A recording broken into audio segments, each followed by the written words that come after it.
Go ahead and call the Delaware County Commissioners meeting to order.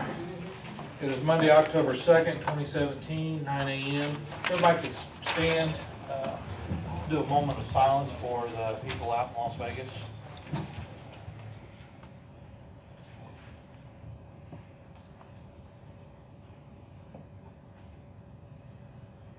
Everybody could turn toward the flag. Pledge allegiance to the flag of the United States of America and to the republic for which it stands, one nation, under God, indivisible, with liberty and justice for all. Steve, can you call the roll, please? Mr. Henry. Here. Ms. Reagan. Present. Mr. King. Here. Mr. Bruck. Here. Need to have approval of minutes for September 18, 2017. So moved. Second. Have motion is second. Steve, can you call the roll, please? Ms. Reagan. Yes. Mr. Henry. Yes. Mr. King. Yes. We have agreement for collections of personal property taxes. It's tabled. I'd like to go ahead and leave it tabled at this time. Contracts or agreements for approval. Month-to-month rental service agreement between BI and Delaware County Community Corrections. Morning, Sharon. Good morning. Sharon McCormick, Delaware County Community Corrections Financial Manager. This is the newest, like I was trying to say in the email, equipment that's going to have the cellular device along with the GPS, so they'll be able to see, drive by their work if they're in there. Right now, this contract's allowing the 2 free. We get about 100 units on the others. So right now we're just going to do the 2 free ones. There's a couple clients that they wanted to put them on. I had an opportunity to take a look at this and I didn't see any problem with it. I'll make a motion we approve the agreement. Second. Have a motion and a second. Steve, can you call the roll, please? Mr. Henry. Yes. Ms. Reagan. Yes. Mr. King. Yes. Thank you. Thank you. Thank you. Thanks, Sharon. Thank you. Next, we have ordinance for first reading, ordinance number 2017-027. Kenny?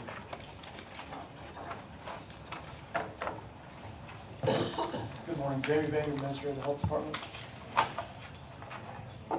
This Is there a ordinance, copy of this? we got a copy of it, to establish fees and permits for the services. Is there anything new in here, Jamie? Yeah, I can run you through what is new. I think this will be different than what you're used to. We're not really looking to increase fees here. We're trying to redefine some things, make sure that they're a little more clear. Under the food safety category, you'll see where we've split out the plan review sections. Previously, we had a single plan review fee of $180. It didn't give any further guidance. We specified that needed to be in 30 days in advance, but that rarely occurs. So what we wanted to do there was add in a expediting fee for anyone who wants it in and completed within that 30 days. That's in our ordinance that has to be done 30 days in advance. So our hope is that they'll comply with the ordinance. No one sees an additional fee. We also split out the plan review a little bit there so that there's a $180 version and there's a $100 version depending on the workload that's required. Traditionally, it's a $180 fee regardless, even if it's just someone buys a restaurant from someone else, $180 fee. We want to split that out to where it defines it a little more, whether there's work involved on menu changes or remodeling. So you might have to go back a couple times more. We usually end up going back a dozen times, sadly. That eats up a lot of our food inspectors' time. On the back of that first page, you'll find temporary food establishments. Previously, we had a $70 fee for a 14-day event. We've included a $35 fee for a 3-day event.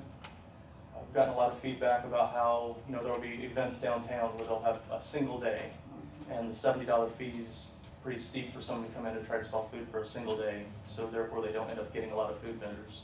So we want to create an option there to allow for that to be a little easier.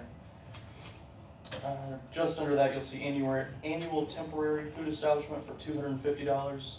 That one is an increase. It was previously $215. but it was also previously a 6-month permit. So we're gonna take it to an annual with a pretty minimal increase there. Down under the food service event registration, again, it's another one of the things where we've specified that they have to be in 30 days in advance, but the majority of them come in a week, 2 weeks in advance. We kind of tiered the system there where it's cheapest if you register your event 30 days in advance, and it gets a little more expensive if you wait till closer to the event to register it with us. The farmer's market permit fee, right underneath that, $70. That one has changed from, it was $70 for a 6-month permit. It's now $70 for an annual permit. Under environmental and housing, there's 2 new fees there, $100 a day fee and a $100 order fee. What we're looking to do there is, like under that documentation fee, a few other counties are doing this. We want to jump on board. I feel like we should have been doing this for the past 20 years, but anytime we issue an unfit order, we want to record it with the recorder's office. Anytime we have a failed septic system, we want to record that with the recorder's office. We've ran into a couple instances of people coming along and showing us proof that somewhere in the distant past our office issued an unfit order. And that piece of paper is the only proof anybody has that that ever occurred. So we want to make sure something's there to protect buyers. Further down, we have railroad cars, $200. That's a new fee. Our department is required by state code to conduct inspections whenever the trains come in and they set up their camps. It specifies there that we are able to establish and collect fees for those inspections. We've never done it before. That usually, it's a relatively high cost. We're going to be sending roughly 3 inspectors out, an environmental inspector, a food inspector, and potentially a nurse along with them to review all the conditions that they've set up there for the railroad workers. And under tattoos, you'll see 2 new fees there, one for a guest or temporary artist permit and one for a temporary establishment permit. We have a lot of artists that travel around the country and come through making stops in different areas and doing tattoos for like a weekend. So we want to give them an option, $35 to come in, do their tattoos for up to 14 days before moving on. We feel that doing something like that's going to make it a little easier for them to comply with the rules, since it seems a little more affordable, and it'll make it easier for us to keep track of all of them. So far, there's been a lot of cases where we find out that they were in town a week or a month after they were here, and it's too late to do anything. The only other change, I believe, is the decrease of fees after July 1st. Our previous 2 versions of our fee ordinance did not include any prorating of fees after July 1st. So we want to do that for any of the permits that would apply to. One other one on the very back, you have fines specified by DCHD and 4 state and local codes and ordinances. We've run into a couple of instances where we've gotten someone to court, we've won, but our fee ordinance didn't allow for us to collect any of the fees that we should have been able to collect from them. So this is in hopes that we can catch some of those fees. An example of that, we had a tattoo artist where our ordinance specifies like $250 a day of violation, but it wasn't in our fee ordinance.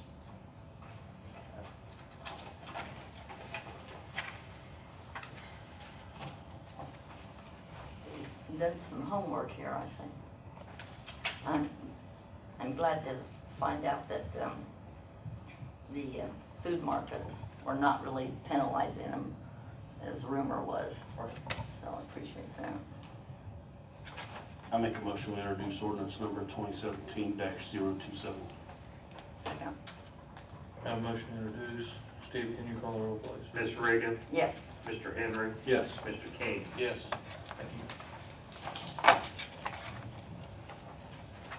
Next, we'll move on to department heads and elected officials.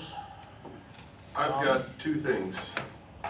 First of all, I handed to all of you an extension, an extension agreement for the collective bargaining agreement with the 911 workers.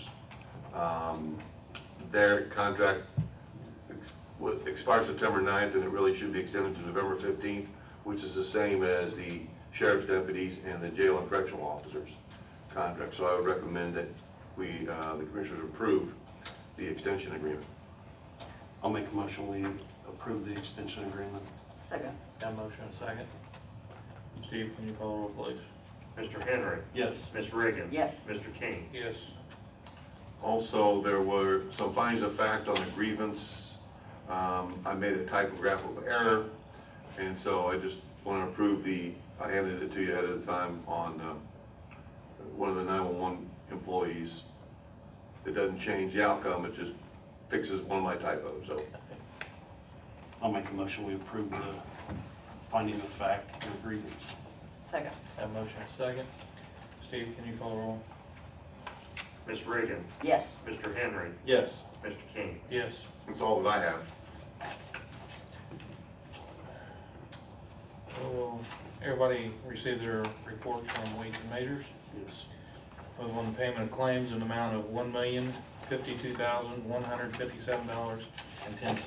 So moved. Second. A motion and a second. Steve, can you call the roll? Mr. Henry. Yes. Ms. Reagan. Yes. Mr. King. Yes. Next, we'll take questions, comments from public. If nobody has anything, I'll entertain a motion to recess. So moved. Second. Have a motion and a second. Steve, can you call the roll, please? Ms. Reagan. Yes. Mr. Henry. Yes. Mr. King. Yes. Recess.